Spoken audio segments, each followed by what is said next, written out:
Nous sommes au cœur de Vivatech avec Candice François, une entrepreneure visionnaire qui réinvente l'analyse des données consommateurs en combinant IA et neurosciences. Elle vient nous présenter sa Deep Tech dans ce podcast spécial 40 nuances de Next à Vivatech. Et mon petit doigt me dit qu'elle aurait même une annonce à nous faire. Alors comment son expertise en IA a-t-elle amené à créer cette plateforme révolutionnaire? Restez avec nous dans un instant pour découvrir Candice. À tout de suite.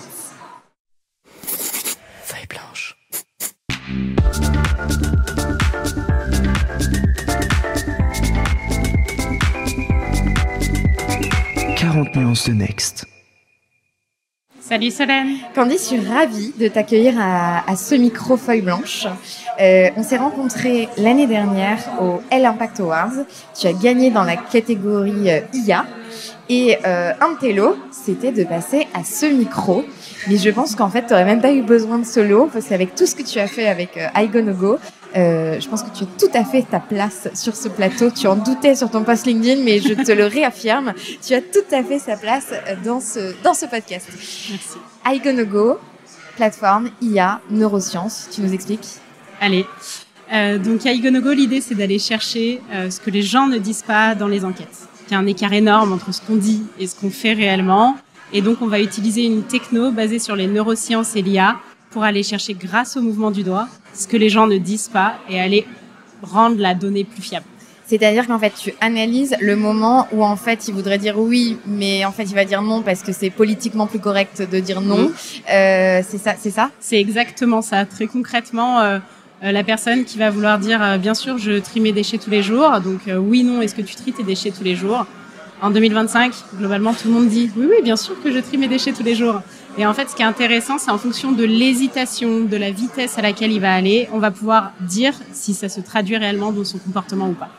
Aujourd'hui, vos types de clients, c'est qui ? Tu peux nous en parler ? Bien sûr, c'est très large. On est du produit jusqu'à l'offre de service. Donc, par exemple, on travaille historiquement avec Salomon, l'équipementier sportif qu'on adore. En plus, on est de Grenoble, donc c'est dans les montagnes.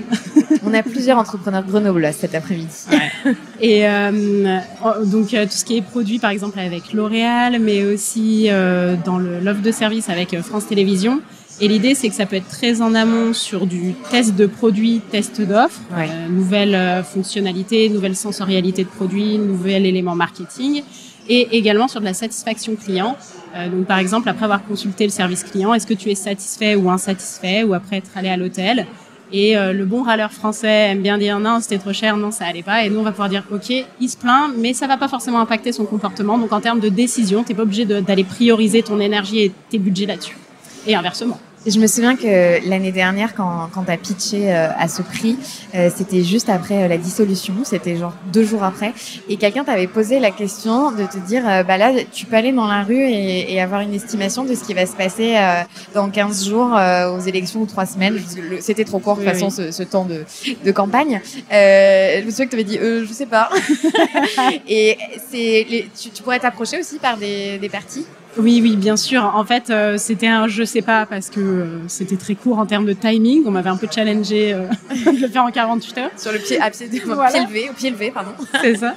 Mais oui, très concrètement, on peut tout à fait le faire sans forcément aller dans la rue. On pourrait diffuser sur les réseaux sociaux, diffuser dans la rue, pourquoi pas, mais aussi aller diffuser par les mails, tout un tas d'autres moyens pour aller chercher pour quel parti ils vont préférer, ils vont voter, et aussi d'aller comprendre pourquoi. En fait, c'est quoi cette identité qu'ils mettent derrière les partis ? Parce qu'on sait qu'aujourd'hui, il y a beaucoup de personnalités plus que de partis finalement. Et donc, qu'est-ce que ça véhicule comme message ? On pourrait aller chercher tout ça pour aller prédire ce qui se passerait réellement. Le nouveau Ipsos, iGoNoGo. Qui sait, Ipsos utilisera peut-être iGoNoGo un jour. Peut-être, qui sait. Alors, c'est pas ça l'annonce que tu voulais nous faire, et on va en parler encore un peu plus tard. Mais revenons au début, Candice. Toi, t'étais plutôt neurosciences, t'étais plutôt IA ? J'étais plutôt neurosciences. Okay. Moi, j'ai un master à la base en psychologie expérimentale cognitive et sociale, donc ce que personne ne comprend. Et derrière, j'ai fait une thèse appliquée en neurosciences et sciences cognitives, appliquée aux études de marché et consommateurs. Et tu t'imaginais pas forcément entrepreneur ? Pas forcément, non. Mais quand même ? Alors, en fait, je pense que j'ai compris que... alors, moi, j'aime bien aller challenger. Si on me dit que c'est pas possible, j'y vais, justement. En fait, à la fin de mon Master 2, avant que j'ai une thèse et que j'aille démarcher pour avoir une thèse, je suis allée à l'APEC, qui est notre client et qu'on adore aujourd'hui. Mais à l'époque, je suis allée à l'APEC et j'ai eu un petit traumatisme parce que, justement, on m'a demandé, OK, donc vous avez quoi comme master? Celui que je viens de dire. Et ils m'ont dit, donc, psychologie clinique ou psychologie du travail? Donc, psychologie clinique, tout ce qui est pathologie, et du travail, tout ce qui est RH, bien-être au travail, etc. Ce que je n'ai absolument pas fait, puisque moi, mon objectif, c'est de comprendre le fonctionnement du cerveau humain. Je leur dis, ni l'un ni l'autre. Ils me disent, la case n'existe pas. D'accord. Et là, je me suis dit, merci madame. Merci. Ou monsieur, qu'est-ce que je vais faire de ma vie? Du coup, bref. J'ai eu la chance de faire un stage pendant 6 mois chez Chanel, où là, ils cherchaient exactement mon profil de sciences cognitives, psychologie sociale, cognitive, etc., appliqué au développement de produits cosmétiques. Je me suis dit, donc on a une place quand même. Ce que j'ai fait sert à quelque chose, ça intéresse des gens. Ça peut être utile au milieu de l'entreprise. Et là, j'ai vraiment découvert le côté appliqué. J'ai adoré. Et donc derrière, j'ai voulu aller, je suis revenue dans la région, dans les montagnes, pas à côté de la Tour Eiffel. Et à ce moment-là, en fait, j'ai créé un sujet de thèse. Normalement, une thèse qu'on appelle CIFRE, un peu en alternance, si tu veux, c'est l'entreprise qui propose le sujet et toi, tu vas postuler en tant que candidat avec ton université, etc. Moi, j'ai créé un sujet, je suis allée frapper aux portes des boîtes, j'ai dit bonjour, j'aimerais travailler sur ce sujet. Est-ce que vous êtes prêts à le financer? Ça va pas vous coûter grand-chose, il y a plein d'aides financières, etc. J'ai déjà le labo, je veux juste une boîte. Et donc, il y en a une qui m'a donné ma chance et qui a financé ce sujet de recherche. C'était qui? Ça s'appelle toujours Market Vision, qui est un institut d'études lyonnais. Et qui t'a donné ta chance sur ce sujet. Et là, tu t'es dit, je vais devenir entrepreneur, je vais monter un projet autour de ça. Alors, après ça, pour des raisons diverses et variées, ils ont dû arrêter le contrat. Et donc, j'ai fini ma thèse à mon compte, en fait, toute seule. Je me suis battue pour finir ma thèse parce qu'on m'a dit non, le chômage n'est pas fait pour financer une thèse. Ouais, mais il me reste que 6 mois, il me reste plus qu'à rédiger. S'il vous plaît, laissez-moi terminer. Après négo, ils ont accepté.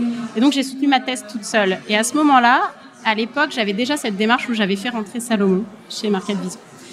Et Salomon est revenu me chercher en me disant « Bonjour Candice, on aimerait beaucoup utiliser ce que tu fais dans ta thèse pour tester les émotions de nos clients quand on développe des produits et notamment des chaussures. Est-ce qu'on peut en parler ?» Et donc, ça a été notre premier client. Je travaillais en freelance, puis ils ont voulu de la récurrence. Et en fait, là, notamment avec Florian, on s'est rencontrés sur les bancs de la fac. Il a le même parcours que moi, mon associé, cofondateur avec moi. On a le même parcours. Il a fait aussi une thèse CIF dans un institut. Et par ailleurs, c'est mon conjoint. Donc, voilà.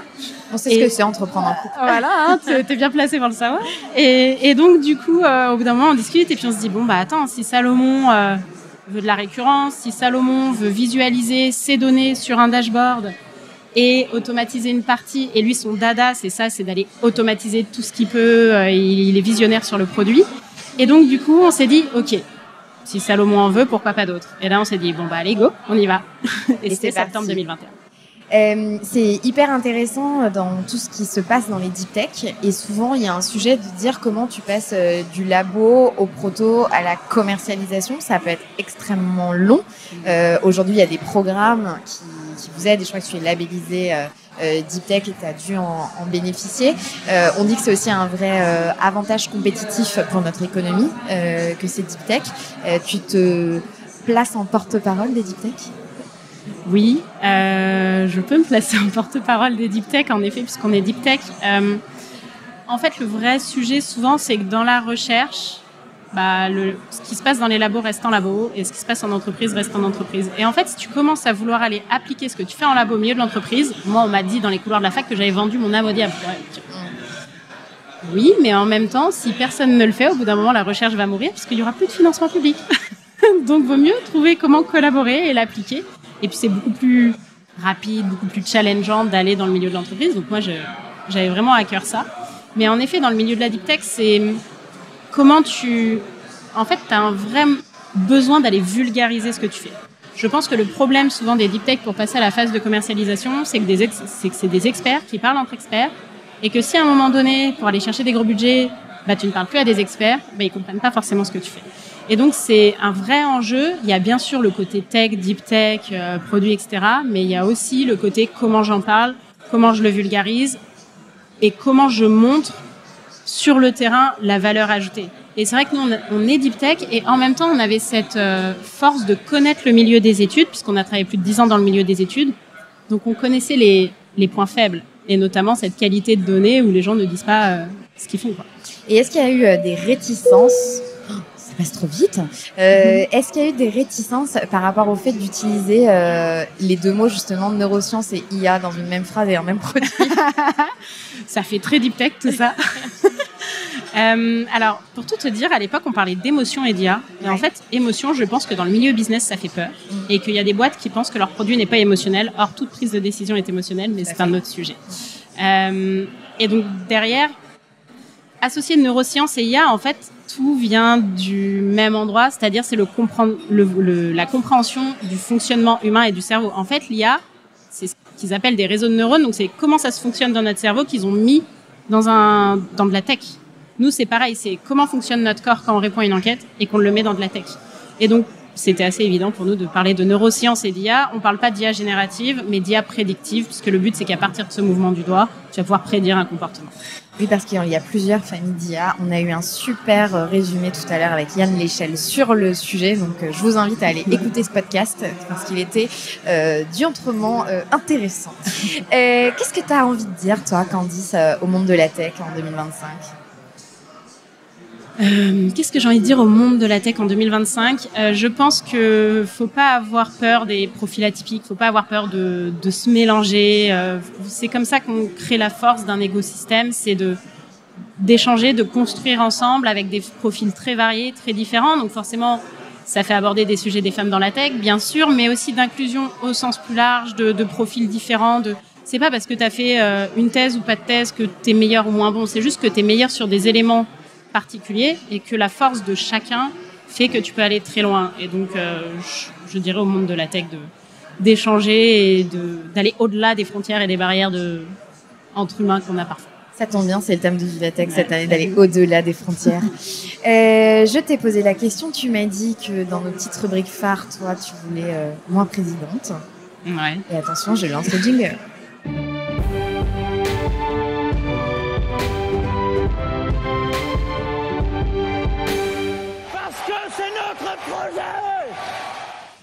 Alors, si tu étais présidente de la République, Candice, qu'est-ce que tu ferais, la première mesure que tu prendrais ? Forcément, ça va dans le sens de tout ce que j'ai dit. Donc, c'est de faire en sorte que financièrement, on puisse allier recherche et entreprise. Alors, bien sûr qu'il y a tout un tas de financements qui est plus ou moins sur la sellette, c'est un autre sujet, je ne vais pas en revenir, mais qui finance les entreprises pour faire la recherche avec les labos. Mais je pense qu'il faudrait que ce soit en sens inverse aussi, parce que il y a une certaine réticence de certains labos aussi à travailler avec le milieu de l'entreprise, comme j'ai pu l'évoquer tout à l'heure. Et donc, je pense que ça serait super productif de mettre en place aussi des financements ou des valorisations spécifiques aux laboratoires qui sont prêts à travailler avec les entreprises. Je pense qu'il faut vraiment que ça soit une valorisation dans les deux sens. Et qu'on les montre en exemple et qu'on montre que c'est possible de sortir du labo et de réussir des belles histoires. Il y en a quelques-unes, mais qu'il y en ait de plus en plus. Oui. En intro tout à l'heure, et avant que nous ayons une question surprise, j'ai dit que tu avais une annonce à nous faire et tu nous as réservé la primeur de cette annonce. Tout à fait, on n'a pas encore communiqué dessus officiellement. On vient d'avoir un accord sur notre série A de 4 millions. Félicitations. Voilà, donc on va pouvoir structurer et accélérer la croissance. Dans les prochains mois, tu vas pouvoir nous raconter ce qui va se passer dans les prochains mois quand on se recroisera. Avant qu'on se quitte, il y a et que tu ailles à une inauguration sur ton stand. Je vois l'heure qui tourne, mais on respecte le timing absolument dans cette studio, dans ce vaisseau spatial. Je te propose de décrocher ce téléphone qui est devant toi, et de le mettre sur ton casque comme ça. Comme si j'avais des super pouvoirs pour passer. Mais parce que chez Feuille Blanche, on a des super pouvoirs. Ok. Plein d'incertitudes, l'avenir est fait. Trouver l'équilibre, tu devras. Aujourd'hui te préparer, il te faut. Quel nouveau défi affronter tu devras. C'est Yoda, non ? C'est Yoda, exactement, qui est avec nous dans ce studio. Incroyable. Quel vaisseau spatial. Et qui est intéressé par les nouveaux défis de Candice. Ouais, les nouveaux défis de Candice et plus globalement d'Aigo no Go, c'est justement de structurer cette hypercroissance. Parce que vous allez recruter. On va recruter. Il faut être super bien accompagné pour ça, parce que nous, à la base, on est des passionnés, on est des chercheurs, on est très bons dans la tech, on commence à communiquer. Mais en fait, faut quelqu'un qui a déjà fait ça, parce que dépenser 4 millions comme ça, faut peut-être l'avoir déjà fait, ou en tout cas se faire accompagner sur savoir comment faire.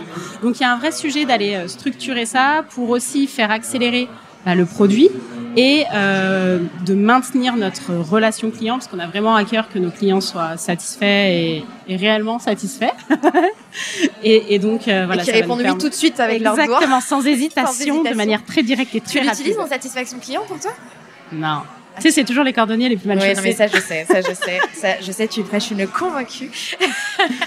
Et du coup, je suis partie sur cette question et j'ai oublié ma question d'après, mais elle va revenir. Si, ça y est, tu parlais d'accompagnement et je sais que tu es très impliquée dans différents réseaux. On a parlé rapidement tout à l'heure des femmes entrepreneurs. Je sais que c'est un sujet qui te tient à cœur tout de suite, en fait, tu as fait le choix d'être accompagnée et de suivre des programmes.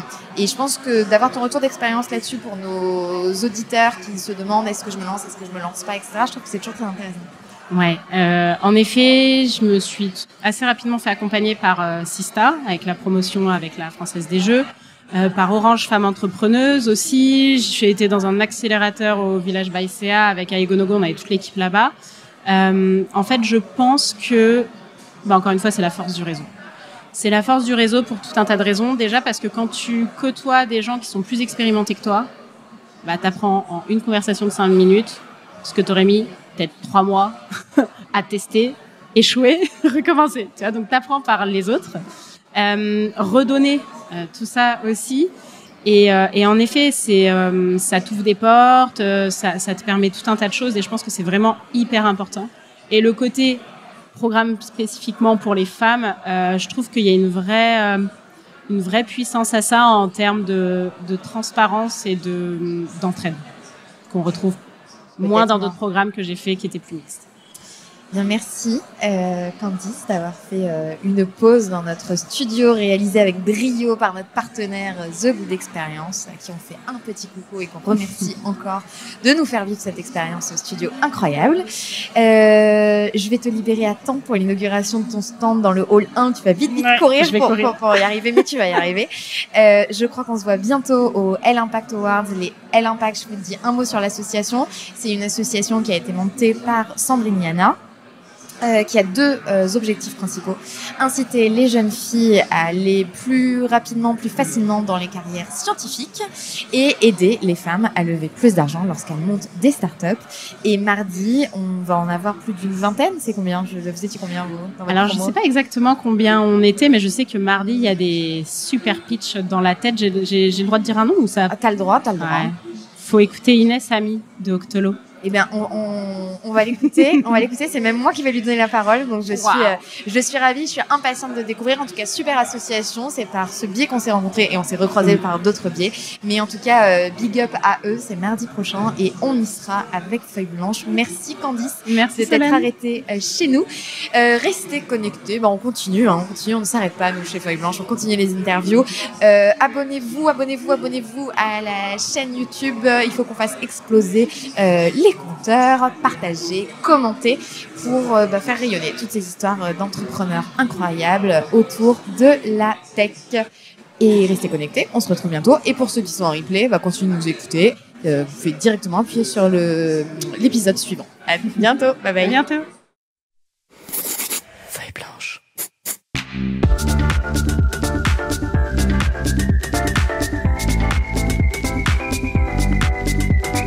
40 nuances de Next.